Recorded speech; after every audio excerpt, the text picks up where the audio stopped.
As manifestações antidemocráticas que causaram quebradeira em Brasília no dia 8 de janeiro, no último domingo, resultam em uma série de análises sobre os crimes cometidos, mas a partir de agora também sobre a constitucionalidade, a manutenção da constitucionalidade brasileira e também sobre o funcionamento da nossa democracia representativa.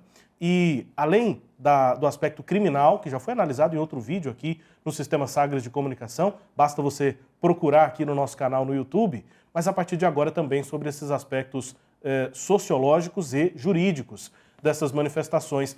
Para isso a gente está em contato agora com o professor José Querino Tavares Neto, que é pós-doutor em Direito Constitucional e é diretor da Faculdade de Direito da Universidade Federal de Goiás. Professor José Querino, muito obrigado pela presença aqui com a gente, pelo contato, né, e a disponibilidade aqui de conversar com a gente. Tudo bem? Bom dia a todos, a você, aos ouvintes. É um prazer estar aqui nesse momento que eu diria, né?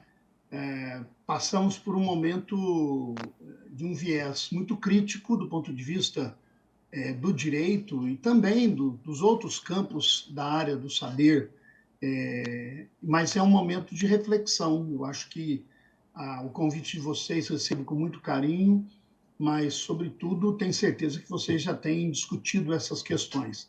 Mas nos colocamos aqui agora à disposição para fazermos algumas reflexões, que acho que existem muitos flancos, muitas situações a serem refletidas neste processo consequente das denominadas, primeiramente, manifestações, e que não são manifestações, mas movimentos antidemocráticos, como os ocorrido no último domingo, e que eu acho que ainda tem algumas consequências que deverão perpetuar a longo prazo. Professor, para essa entrevista, além, né, da minha presença aqui, jornalista Rubens Salomão, também com o professor de História e Geopolítica, colaborador aqui do Sistema Sagres, professor Norberto Salomão, para a gente abordar também questões, né, de sociologia, mas também questões de direito. O professor também é advogado. Doutor José Querino, eu queria começar, eu pelo menos tenho tentado falar de maneira didática, também para pessoas que não gostaram da eleição de Lula, né, da eleição do PT para a presidência da República, que questionam essa eleição, enfim, que tem na democracia o seu direito, né, de manifestação. Até onde vai esse direito, pensando na Constituição, professor? A gente fala de terrorismo no que aconteceu no domingo, ou seja, quem quer se manifestar, quem não gosta do atual momento político brasileiro, tem até que limite para essa manifestação, professor, pensando na Constituição? Muito bem, eu agradeço muito a pergunta, porque ela é muito elucidatória, ok? Em primeiro lugar, a gente precisa levar em conta que um político, um processo eleitoral, ele segue determinadas regras. E a própria Constituição e o sistema eleitoral brasileiro condiciona essas regras, né? Todos aqueles que participam da vida pública sabem que é natural, dentro desse processo eleitoral, o modelo pelo qual a Constituição Federal de 88 adotou o modus operandi, que a gente costuma dizer, de como funciona a nossa democracia. Nossa democracia, ela é derivada de um longo período de sofrimento, que todos, não preciso referir isso, o Norberto pode falar um pouco mais ainda, que tem muito mais know-how para falar sobre isso aí, mas o Brasil, assim como outros países do mundo, passou por um longo processo de um regime autoritário. E a Constituição Federal de 88, ela não deu conta, evidentemente, de impedir que nós tivéssemos novos refluxos autoritários. E não é mesmo da índole da democracia evitar isso, de impedir isso, mas é da índole da democracia, não é, refutar isso a partir das suas instituições e por meio de, especialmente no caso brasileiro, a Constituição Federal de 88, ela foi concebida num momento, como eu disse, muito crítico da nossa história. Alguns até mesmo entendem que nós deveríamos ter passado a limpo a nossa história. Nós não fizemos isso. Houve uma série de questões que são intercorrentes e que, de fato, nós estamos colhendo frutos agora, neste momento, na minha acepção, pelo menos. Então, quero me ater aqui a duas questões fundamentais. Primeiro, a Constituição Federal de 88 estabeleceu um modo pelo qual a nossa democracia funciona, né? Eleições diretas, voto secreto, individual, e, sobretudo, depois das urnas eletrônicas, nós podemos afirmar categoricamente que temos uma democracia plena na possibilidade de que os cidadãos participem da vida pública. Porque a grande questão, antes da democracia brasileira, da Constituição de 88, podemos afirmar com muita veemência que a nossa democracia era opaca.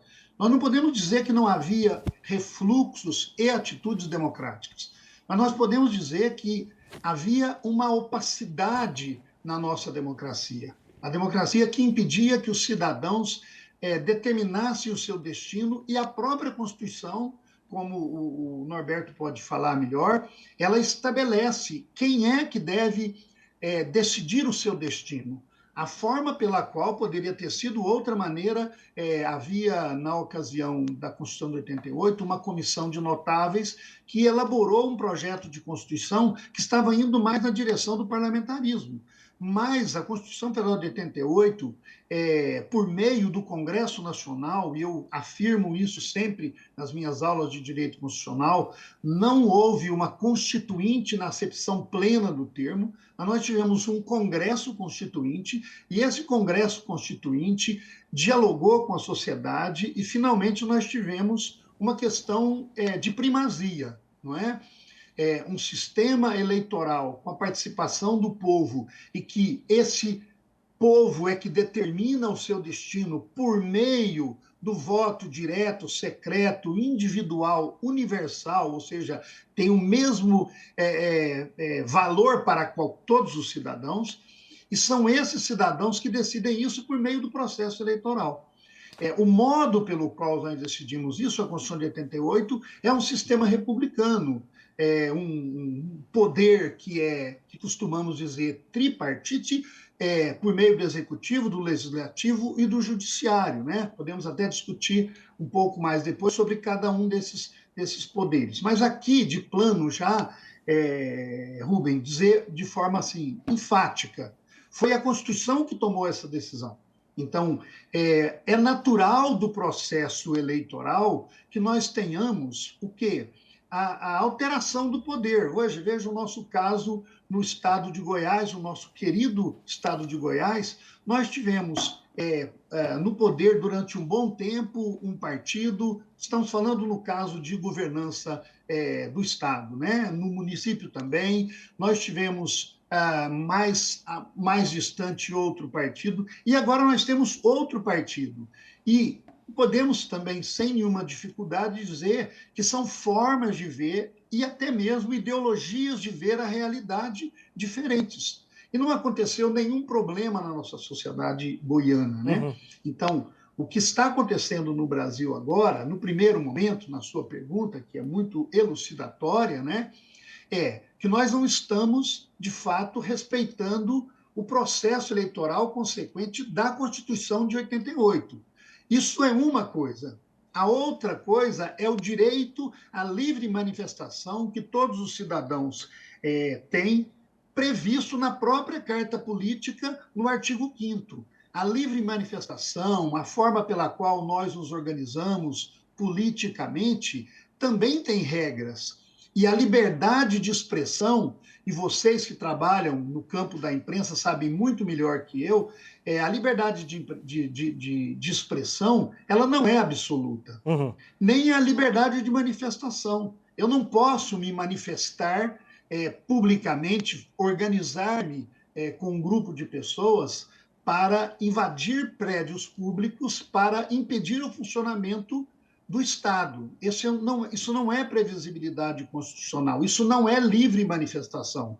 Então, aqui, apenas no primeiro momento, por isso a própria Constituição Federal de 88 e o próprio legislador agora que nós chamamos de Congresso Nacional, procurou balizar, nós chamamos isso de balizas constitucionais, para impedir que nós não caiamos numa concepção de que o cidadão pode fazer qualquer coisa. Eu e você sabemos que nós não podemos fazer qualquer coisa, não é?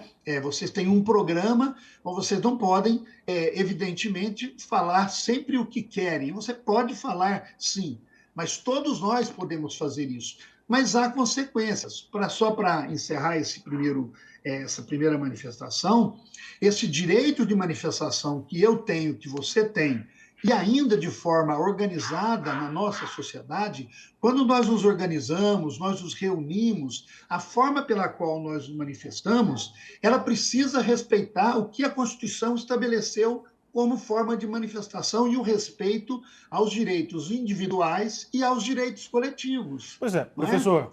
Isso é muito importante que a gente pense no primeiro momento. Sem dúvida. Antes aqui do professor Norberto Salomão, só para definir também aqui didaticamente, né, para quem está nos acompanhando, acho que alguns conceitos,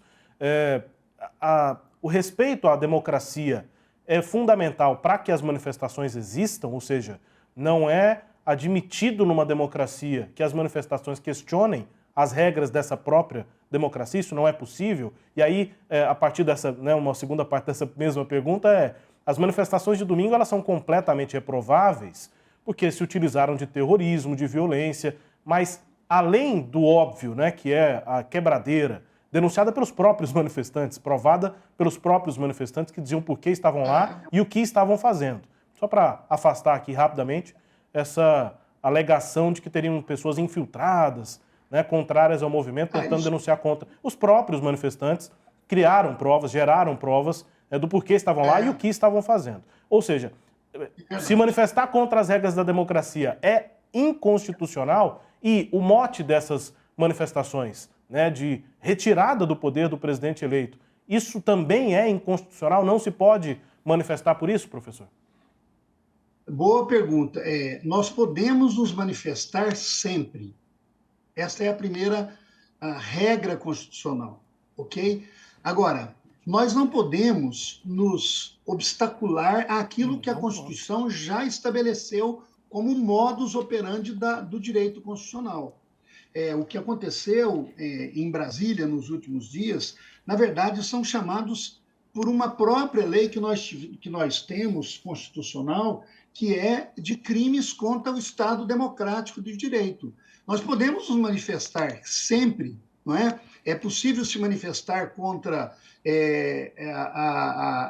o direcionamento econômico do Estado, a forma pela qual o gestor público está fazendo as coisas, mas nós não podemos nos manifestar, nos reunirmos, as pessoas se reunirem para uma finalidade de não aceitar, primeiro, os resultados das urnas, porque isso é uma cláusula pétrea constitucional. Segundo, o Estado Democrático de Direito.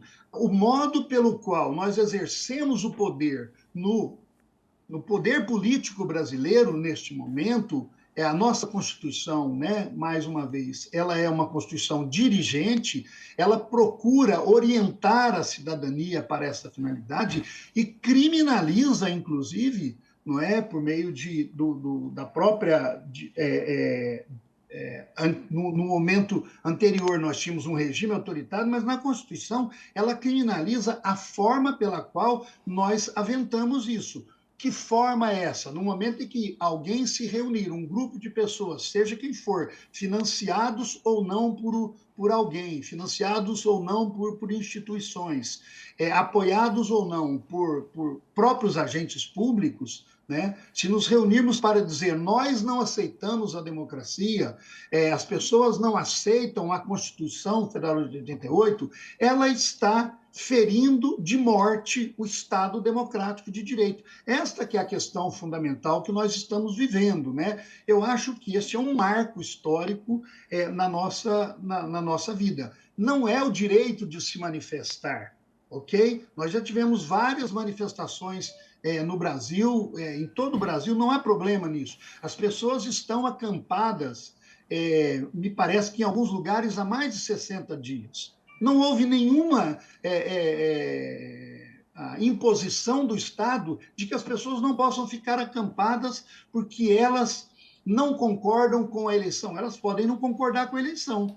Agora, no momento em que elas invadem um prédio público, no momento em que elas entram no espaço que é a representação simbólica mais profunda da nossa democracia, pelo menos nos tempos recentes, que é o passo eleitoral, e fruto disso, que é o Congresso Nacional, o Supremo Tribunal Federal e também o Poder Executivo, nós estamos incorrendo em crime eleitoral. E mais do que isso, nós temos praticando um crime contra o Estado democrático de direito. Então, um discurso que for feito pela abolição do Estado democrático de direito se assemelha ao fascismo, à história do nazismo. Então, nós precisamos aprender com a história, né? Então, neste momento, é preciso que haja, então, a presença do Estado. É por isso que o Estado tem o dever, não é apenas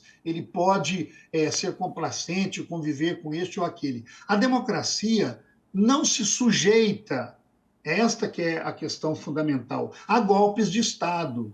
A democracia não se sujeita a golpes contra o próprio Estado democrático de direito. Pois é, Rubens, professor, prazer, satisfação estar conversando com o senhor aqui, a todos aqueles que estão nos acompanhando também. E eu, como historiador, também eu não tenho como, sou tentado a remeter ao seguinte.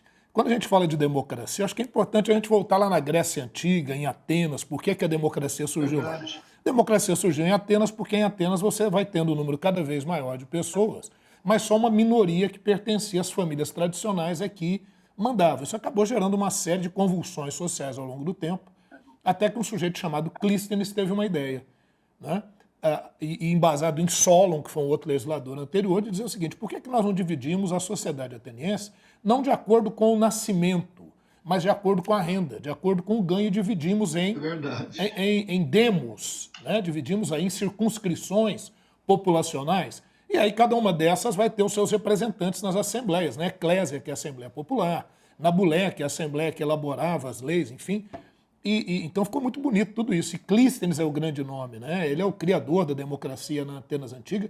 Isso nós estamos falando do iníciozinho do século VI a.C. O grande nome da democracia é Péricles, pelas medidas que tomou, mas Clístenes deu início a tudo isso. Tá, por que eu estou voltando aí, Rubens, professor e todos aqueles que nos acompanham? Porque o Clístenes percebeu o seguinte: se na democracia todos vão poder opinar, se todos aqueles que são cidadãos, agora com essa nova roupagem, né, ampliando o espectro daqueles que podiam participar, e aquele que falar contra a democracia? Aquele que quiser usar a democracia para falar contra a própria democracia, isso pode? Veja que no século VI a.C., já nas origens da democracia, houve esse problema. E o Clístenes criou uma regra, falou: olha, você pode dar a sua opinião sobre tudo, você pode falar sobre o que você quiser, mas você não pode atentar contra a democracia. Você não pode usar a vantagem democrática para ferir a própria democracia. E o cidadão que fizer isso vai ser levado a julgamento. Vão ser feitos votos ali em peças de porcelana que lembravam uma ostra. E se naquela votação você, cidadão que atentou contra a democracia, for condenado, você perde por 10 anos os seus direitos políticos. De quebra, a gente já tem aí, viu, Rubens, a origem do conceito de impeachment, de cassação, de suspensão de direitos. Quer dizer, veja que já há uma resposta a isso lá atrás. Eu não posso usar o jogo democrático, as regras democráticas, para lutar contra a democracia. Eu acho que esse é o primeiro ponto. Segundo ponto rápido que eu queria falar, se eu estiver me alongando, você puxa a minha orelha fique à aqui. vontade. Um segundo ponto que eu queria me alongar é o seguinte: o professor muito bem disse da Constituição de 88, e eu gosto de puxar aqueles ganchozinhos históricos. Veja que em 1988 a gente está prestes a ter ali a primeira eleição direta para presidente da República depois de 21 anos de regime ditatorial no Brasil, né, do regime de ditadura civil-militar que nós tivemos no Brasil, que, aliás, terminou tragicamente com alto índice inflacionário, com desmonte de uma série de estruturas que nós tínhamos no Brasil, com uma educação lamentável, né? É bom lembrar tudo isso, que as pessoas se esquecem. Eu costumo dizer que nós teríamos que ter um museu do período da ditadura. Quando acabou a Segunda Guerra Mundial, tanto os russos quanto os aliados norte-americanos fizeram questão que os alemães fossem até os campos de concentração e aos campos de extermínio para verem os cadáveres, para ver o que tinha acontecido, para ver o que o regime nazista tinha feito. Porque é óbvio, mais tarde eles iriam negar, não, nós nunca fizemos isso. Como hoje aqui, nega-se que nós tivéssemos uma ditadura há anos atrás, quando, na verdade, infelizmente, nós tivemos disfarçada, né, com aquela suposta rotatividade de presidentes ditadores no poder. Pois bem, em 89, a gente completaria, em 1989, 100 anos da proclamação da República. E eu gostaria de lembrar, fazer até uma análise sociológica, psicanalítica, histórica, antropológica que envolve tudo isso, que o povo brasileiro não é um povo pacífico. A sociedade brasileira ela não é uma sociedade pacífica. Ela, aliás, é uma sociedade patriarcal, machista, violenta. Mas, por outro lado, esse conceito de passividade tem a ver com o aspecto acomodador. Como nós fomos colônia e recebemos ordens violentas da metrópole, nós aprendemos a fazer de conta que está tudo certo, a acomodar situações, a conciliar. Está aí o nosso caráter conservador. Gostaria de evocar aqui até a figura do Sérgio Buarque de Holanda, né, quando ele fala do homem cordial. Muita gente acha que o homem cordial do Sérgio Buarque de Holanda é o homem gentil. Não, o homem cordial é de cordial mesmo, lá do latim, decore, do coração, aquele que age muitas vezes pelas paixões, pelos impulsos. Isso é um elemento formidável para manipulação de massas, dependendo do contexto histórico. Pois bem, essa é uma parte. A outra parte, indo dentro daquilo que o professor muito bem expôs aí. Em 1989, completaríamos 100 anos da proclamação da República. A República no Brasil foi proclamada por um golpe militar. Isso, inclusive, aí estão as bases do conceito salvacionista no Brasil. O que é esse conceito salvacionista? Que só os militares podem salvar o Brasil das crises, dos péssimos momentos, enfim, isso cristalizou essa ideia. Esse Estado republicano foi um Estado laico. Pois bem, só que a monarquia acabou, foi um golpe. Então ficou sempre aquela história de que não houve um plebiscito, não se perguntou ao povo se deveria ou não acabar com a monarquia. Quando veio a Constituição de 88, a Constituinte, de uma forma bem ampla, discussão muito ampla, olha como é que essa Constituinte quer rever o Brasil, mas sem que tivesse aquela coisa de represálias, né? Muita gente fala, é um aspecto pacificador.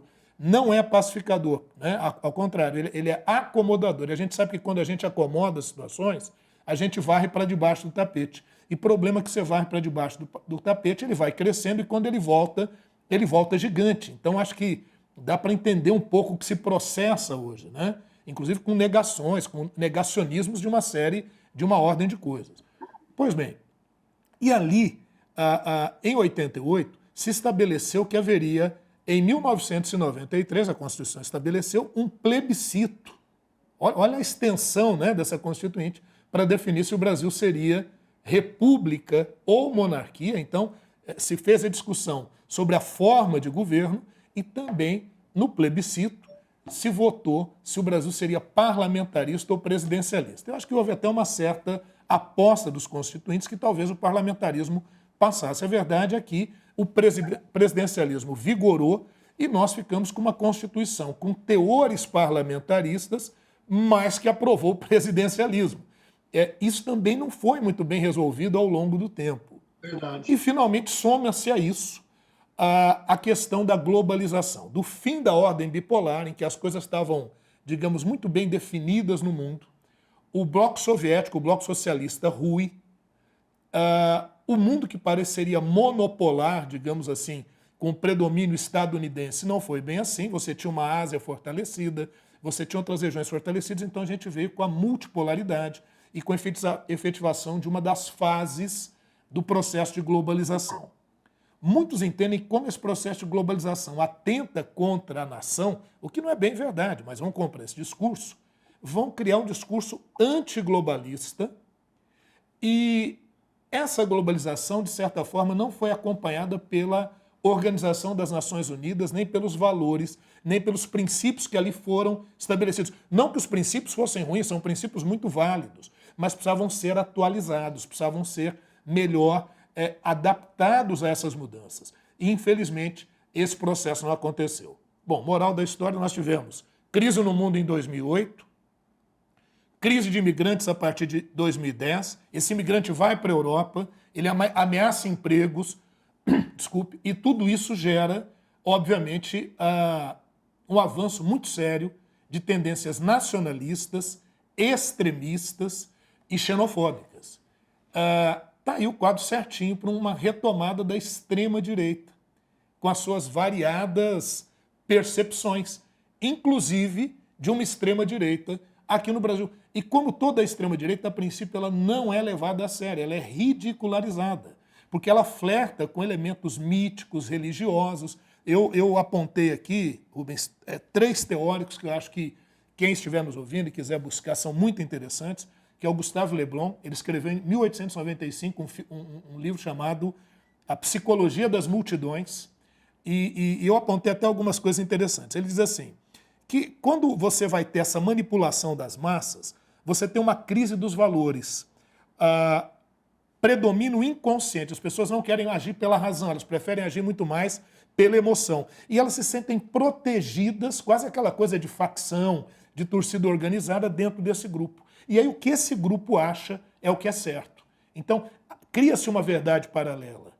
Cria-se um elemento que é paralelo à realidade e que não se baseia na racionalidade. Daí até esse flerte, digamos, aí com algumas perspectivas de condição religiosa, míticas. Então, tudo isso alicerça uma ideia muito forte.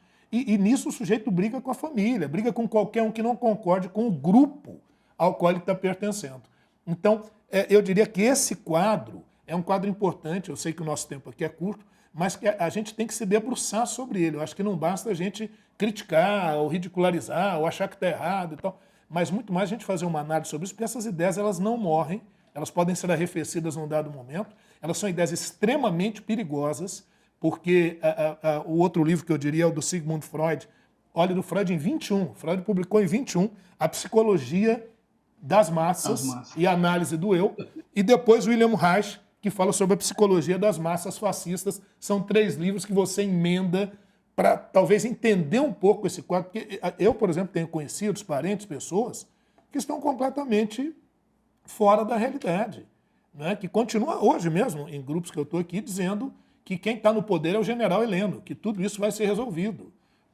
Enfim. E volta os aspectos salvacionistas, míticos, até sebastianistas, viu? Que é um culto lá antigo de Portugal. Mas é isso, Rubens, falei muito, né? Desculpa. Não, é isso, professor. O que o senhor quiser considerar também, fique à vontade. Eu tenho mais perguntas aqui, mas pode ficar à vontade. Não, primeiro que eu quero agradecer a oportunidade de ouvir, né, o Norberto dando uma aula para a gente aqui, que me faz ter boas lembranças dos meus tempos na universidade de estudante, né? Então, muito obrigado mesmo pela sua explanação. Queria apenas contribuir dizendo que você fala tão corretamente que acho que é claro que nós ainda vivemos numa sociedade que nos auto-enganamos coletivamente, né? Primeiro, um discurso de que nós somos uma sociedade de iguais. Não é verdade, nós somos uma sociedade com problemas muito sérios. Nós temos problemas de violência de gênero, nós temos problemas muito sérios, resultados de não tratamento correto no tempo e no espaço das questões raciais. Nós somos uma sociedade que não entendemos ainda o dano que foi causado pela forma da nossa colonização, o modus pelo qual se deu com as nossas comunidades tradicionais, sobretudo as comunidades tradicionais indígenas, depois os nossos quilombos. E tem uma coisa muito séria no que você falou, Norberto, que nos remete a essa construção, né, ao longo da nossa sociedade, que um autor, inclusive recente, agora do nosso tempo, né, escreveu uma das suas obras chamada A Tolice da Inteligência Brasileira, para dizer que nós continuamos ainda com a reprodutividade deste modelo exploratório de 5 décadas, de 5 séculos, né? Quem escreveu isso foi um deles, foi o Gessé Souza, né? E enquanto você falava, eu me lembrava da obra tão importante da antropologia brasileira, escrita pelo Gilberto Freire e Casagrande Senzala, onde as pessoas ainda acreditavam numa escravidão bondosa, relacional, não existe escravidão assim. Não existe uma sociedade que passa a ser diferente se não houver distribuição de renda. Não estou falando aqui de comunismo, estou falando de distribuição de renda. É aquilo que as sociais-democracias hoje, no mundo todo, têm como primazia. Não existe uma sociedade de iguais quando as pessoas são tratadas como desiguais. Não existe democracia sem uma própria contraposição a esta ideia de democracia que nós temos. Nós temos uma sociedade política que quase não se altera. Nós temos ainda um modelo, que não foi tratado na nossa Constituição. Então, eu fico feliz com as considerações de ouvir aqui o Norberto, vim aqui para uma contribuição, estou saindo aqui muito mais esclarecido, E muitos autores trataram disso. Então, parabenizá-lo pelas suas considerações. Professor, o senhor não está saindo ainda. Pelo menos uma questão que eu ainda tenho é sobre exatamente esse caminho histórico aqui, da democracia brasileira.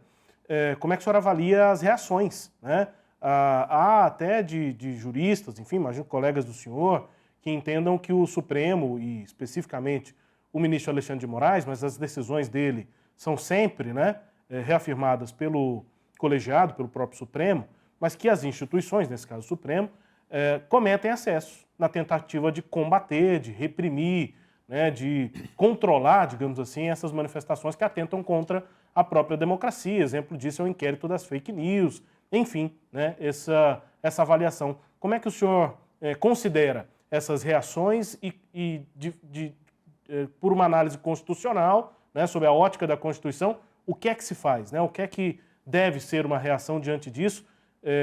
Claro, essa reação já acontecia, já era questionada, já havia quem avaliasse que havia excessos antes de domingo. Depois de domingo, dia 8, acho que talvez muito disso tenha sido reconsiderado, professor. Bom, acho que sua pergunta merece uma reflexão muito profunda, de um diálogo. A gente pode até marcar uma outra conversa para tratarmos do Supremo Tribunal Federal. Eu acho que são duas coisas muito diferentes. Eu mesmo sou daqueles que nós precisamos entender o papel das instituições na democracia brasileira. Qual é o papel do Judiciário, qual é o papel do Ministério Público, qual é o papel do Executivo, qual é o papel do Legislativo. Ao longo da história brasileira, nós tivemos vários momentos que eu poderia dizer houve oscilação, e até muitos usam linguagens para explicar isso que você pergunta, como judicialização da política, politização do judiciário. Mas há muitas, eu diria, explicações para isso. Uma delas é que, realmente, o chamado inquérito das fake news é muito questionado por uma razão que eu entendo, de certa forma, com uma natureza que merece ser colocada sobre a mesa. Qual é o papel do Judiciário? Qual é o papel do Supremo Tribunal Federal? Se vocês se recordarem aí de novo na história, nesse chamado inquérito das fake news, surge porque há uma omissão do Ministério Público. E o magistrado, neste caso, o Supremo Tribunal Federal, tem duas coisas que precisam ser esclarecidas sobre o Supremo Tribunal Federal. Uma coisa é a decisão monocrática de um magistrado, de um ministro do Supremo Tribunal Federal. No meu entendimento, há um excesso de decisões monocráticas no Supremo Tribunal Federal. Mas eu não posso dizer que isso torna as decisões do Supremo Tribunal Federal inconstitucionais. Eu entendo que precisa ser regulamentado, e o Supremo está fazendo isso agora. Então, há um excesso de decisões monocráticas que expõem, portanto, os ministros na sua individualidade, e não o Supremo Tribunal Federal. Pensem depois com carinho sobre isso. Então, quem deveria propor esse tipo de ação é o Ministério Público Federal. Então, eu afirmo categoricamente aqui, isso já está explicitado, quais as razões pelas quais nós tivemos este ato. Tem uma série de razões. Esse vandalismo que nós podemos chamar, mas é mesmo um ato de terrorismo. Quais as razões pelas quais isso se deu? Uma delas é pela omissão do Ministério Público de ter agido no momento oportuno para que nós pudéssemos entender o sentido da democracia e o dever do Ministério Público de ser fiscal da lei.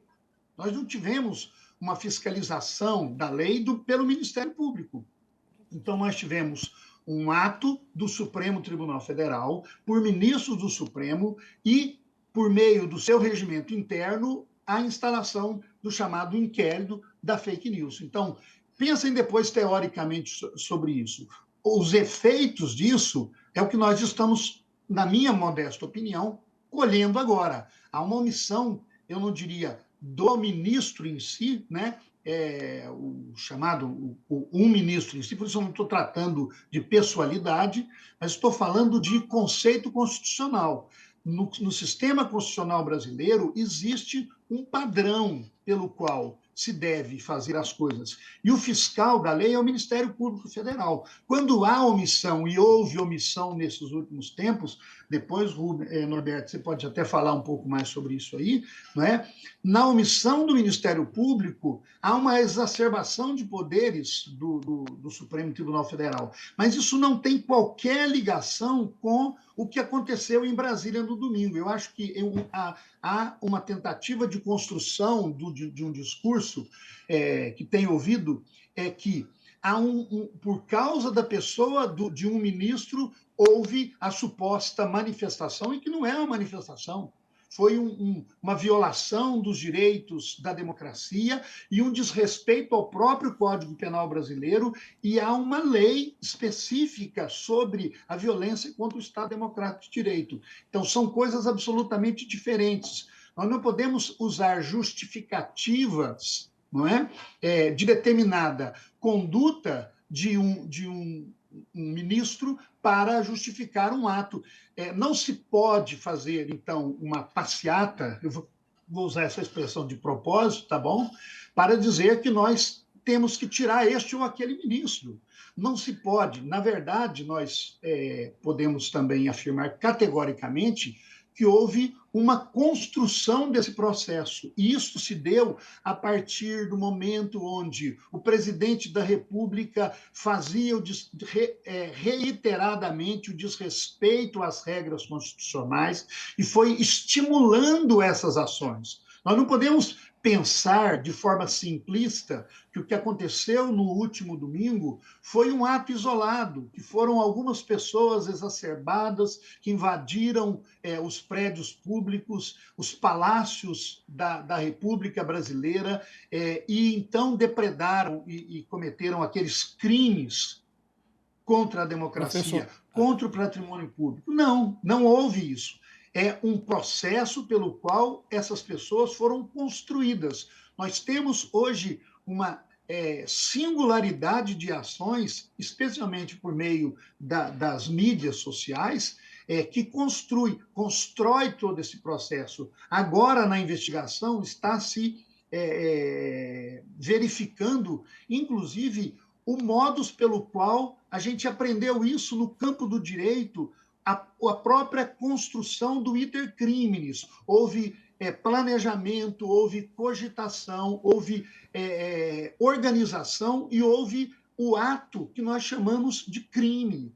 Então, nós não podemos misturar essas duas coisas. E mais do que isso, um ministro do Supremo Tribunal Federal, assim como o presidente da República, assim como um deputado, está sujeito à própria Constituição. Se um ministro estiver agindo fora da Constituição, ele pode ser impeachmentado. Mas vejam que coisa interessante. Um ministro do Supremo pode perder o seu cargo de ministro. E já houve muitas tentativas de impeachment contra ministros do Supremo Tribunal Federal. Então, só para colaborar, né, nós precisamos rever isso mesmo, rediscutir esse processo. Professor, queria ver com o senhor qual a sua visão, sua reflexão, porque sempre que tudo isso que nós estamos falando parece bem plausível, né? mas nós não estamos lidando com a racionalidade, porque quando o senhor diz aí, olha, é crime e tal, e está muito bem disposto, mas o que a gente vê por parte de pessoas adeptas desse tipo de ideia é que há crime, mas crime foi o que foi feito nas urnas eletrônicas, a fraude, quer dizer, as pessoas batem na tecla de fraude, sendo que as Forças Armadas fiscalizaram o processo e também nada encontraram. Então, vão sendo geradas narrativas. E o que eu queria ver com a reflexão do senhor, como é que o senhor vê essa questão dessas pessoas insistirem de forma tão contundente contra as instituições e contra aquilo que permite o exercício da cidadania, né?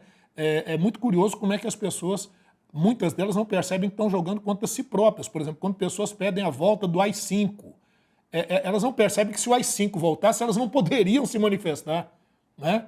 Elas pedem liberdade de expressão, mas não querem ter a responsabilidade das consequências de quando você se expressa, porque quando você se expressa, se for uma calúnia, você tem que responder por ela. Se você estiver incitando, fazendo um ato de incitação, você vai ter que responder sobre isso. Como é que o senhor analisa, eu diria muito mais a construção dessas narrativas de realidades paralelas com as quais a gente tem que lutar, né? Porque eu recebo constantemente de várias pessoas, por exemplo, agora, a minha cunhada recentemente mandou, olha, estão querendo acabar com 106 profissões que não vão precisar de diploma. Isso é coisa do PT.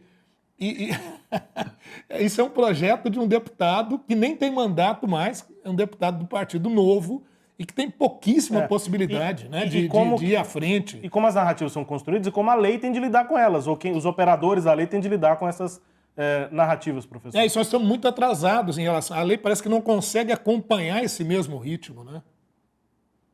É verdade. Olha, acho que você já respondeu, de certa forma, né, com a sua elucidação, até muito mais clara do que a minha. Mas eu acho que nós não devemos deixar de frisar que houve uma série de fatores confluentes em todo esse processo nos últimos tempos, né?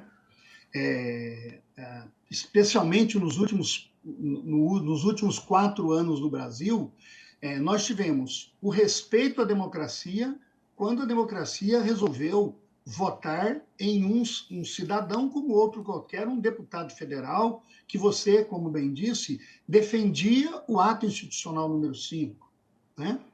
Um cidadão que, nos seus votos, fazia questão de homenagear os grandes ditadores do regime autoritário brasileiro.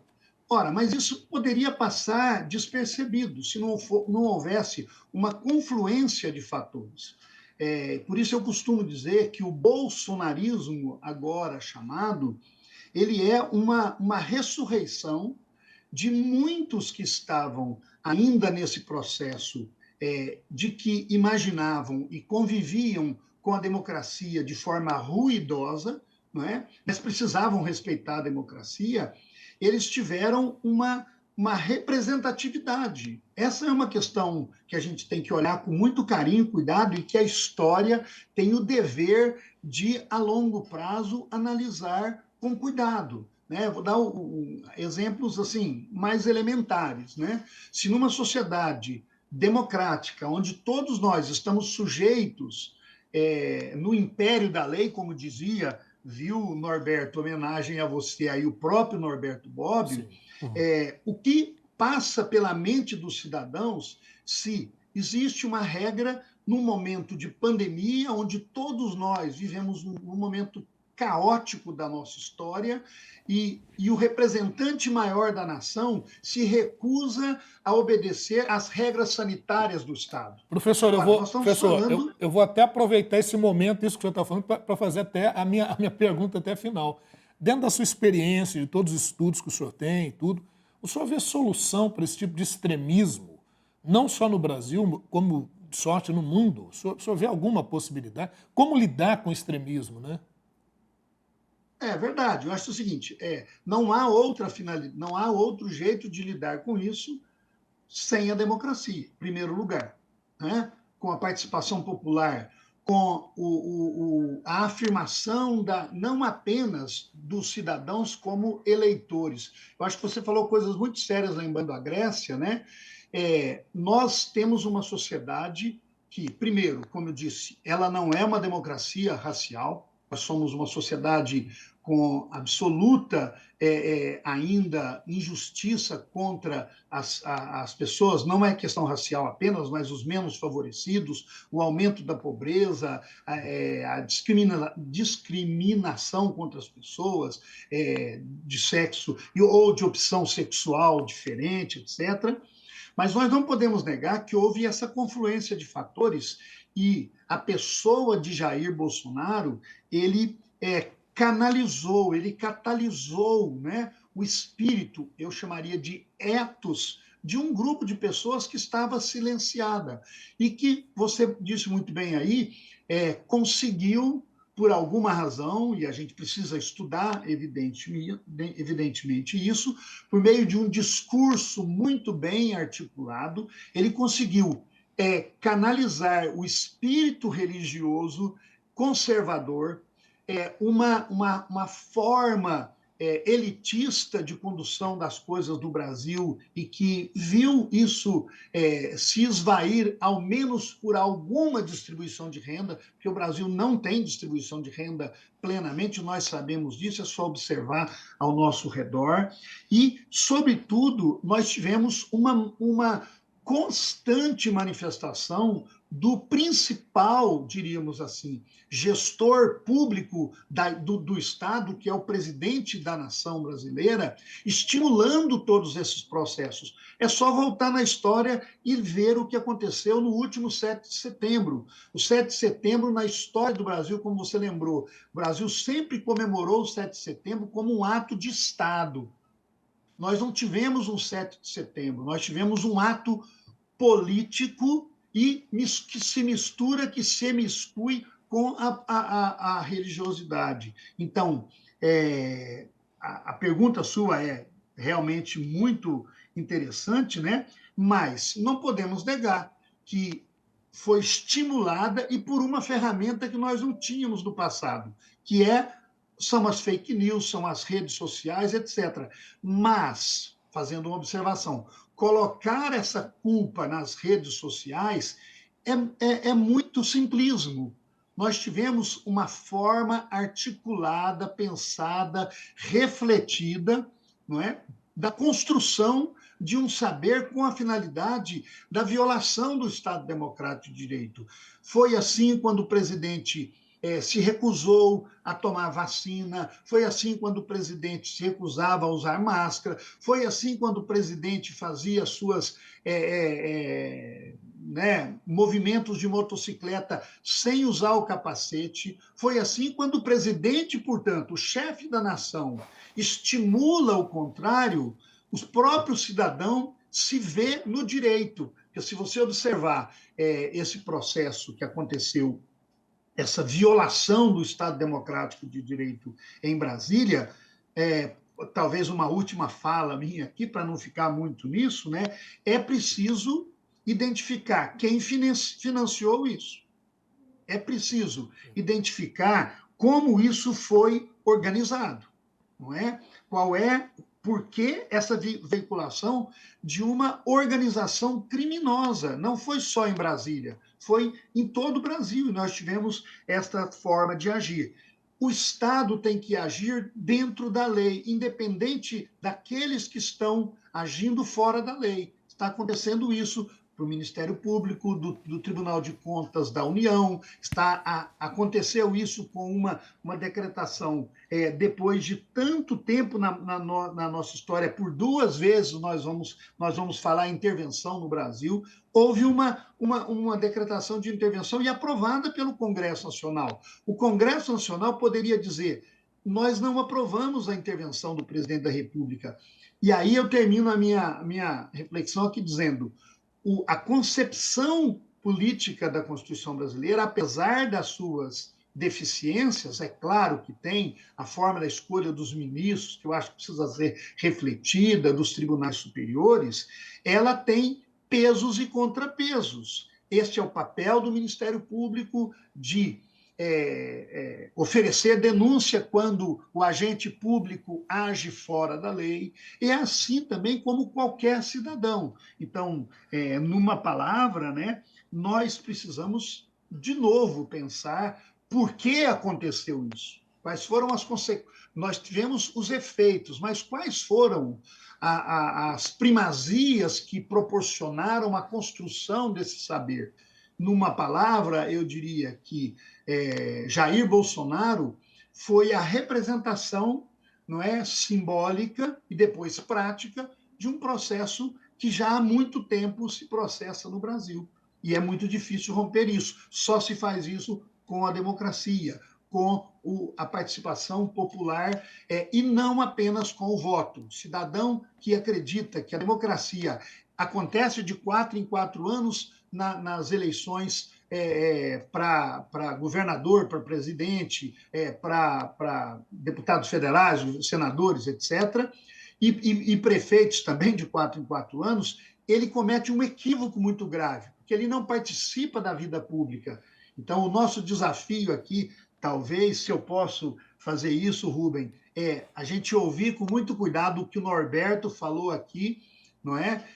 Relembrando o nosso querido Norberto Bobbio, nós participarmos da vida pública, o cidadão não ser apenas um ouvinte, um observador, mas ele ter uma vida ativa, política, e não apenas a eleição de 4 em 4 anos, que isso reduz a nossa democracia e fossiliza a forma de nós mudarmos os caminhos, os destinos do nosso próprio país.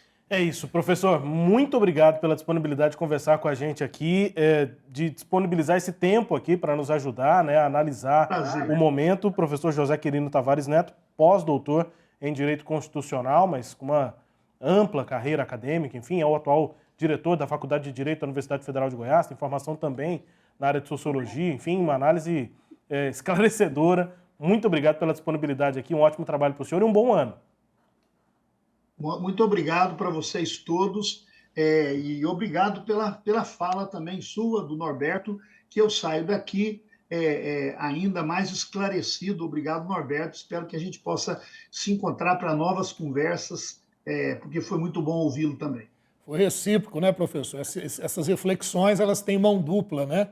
Prazer, satisfação grande mesmo. A gente vai se encontrar por aí, sim. A gente foi chamando aqui ao longo da entrevista, né, você que está nos acompanhando no YouTube, para os conteúdos do nosso portal, o sagresonline.com.br, e eu e o professor Norberto Salomão voltaremos no Sagres Internacional. Aí você nos acompanha no portal e também no Spotify, no Deezer, no seu tocador preferido. E aí a gente vai voltar, né, professor, a analisar, mas aí sobre a ótica internacional, a repercussão disso que aconteceu no último domingo e dessa semana, né, os acontecimentos que vão marcando essa semana pós ataques terroristas em Brasília no dia 8 de janeiro. Então até lá, até o podcast, professor. Até mais, até lá. Obrigado. Nos acompanha aí, viu? Porque nós, inclusive nesse podcast próximo, queremos esmiuçar um pouquinho as origens desse tipo de pensamento e de comportamento. Acho que é importante a gente entender um pouco disso. Obrigado, professor Zé Quirino. Fica também o convite para o senhor estar sempre conosco aqui. Bom dia a todos vocês. Obrigado. Obrigado. O professor José Quirino, portanto, Tavares Neto conversando conosco, e reforço o convite, tem o podcast Sagres Internacional, mas tem bastante conteúdo aqui no nosso canal no YouTube, youtube.com/sagrestv, e no nosso portal sagresonline.com.br. Se você está com a gente no YouTube, aproveita e se inscreve aí no canal, um cliquezinho só, que nos incentiva bastante aí a continuar produzindo conteúdo, refletindo, né, apresentando e também produzindo conhecimento aqui sobre tudo que acontece no nosso estado, no país e no mundo. Então se inscreva aí no canal Sagres TV aqui no YouTube. Clique rápido e você já nos ajuda bastante com a meta aí de chegarmos a 100 mil inscritos. Obrigado pela companhia até aqui e até a próxima.